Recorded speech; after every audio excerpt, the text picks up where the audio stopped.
You already have your baby's birth certificate and social security. What's next?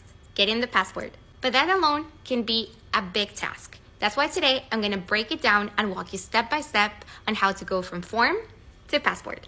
Before you start filling in any form, my recommendation is that you first determine how long you can wait for your child's passport to arrive. If you don't have any travel plans for the next 10 weeks, then you can just follow the regular track. However, if you do have an international trip coming up, my recommendation to you is that you wait until it is 14 calendar days before you travel. And in that case, the system from the State Department will allow you to make an urgent appointment. The DS-11 is the same for adults and kids. So make sure that you fill it in with your kid's information in mind. The full name that should appear as per the birth certificate, the date and place of birth, the height, which should be its current height as opposed to the height when the baby was born. Same thing goes with eye and hair color. You need to have the social security number handy where the baby is going to live and the phone number and email of the contact person. In this case, yourself or the dad. You're gonna need to gather these documents in both original and photocopies. The valid government issued ID for both the mother and the father, as long as you're not expired.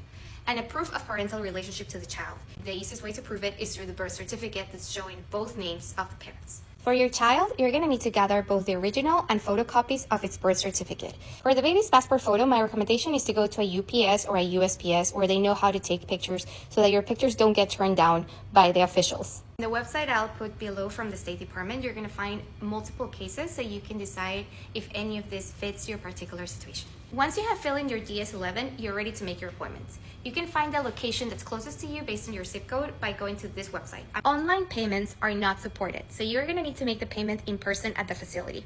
And you're going to need to decide if you want a passport book, a passport card, or both. Honestly, the passport book is the only one that allows you to travel internationally without any restrictions. It's tricky because you need to make 2 payments. Imagine that the acceptance facility you're going to is a USPS post office. In this case, you need to pay them $35 and they will most likely accept credit card, money order, and cash. But make sure to always check in with the acceptance facility as to what are the latest payment methods that they're accepting because they can change sometimes.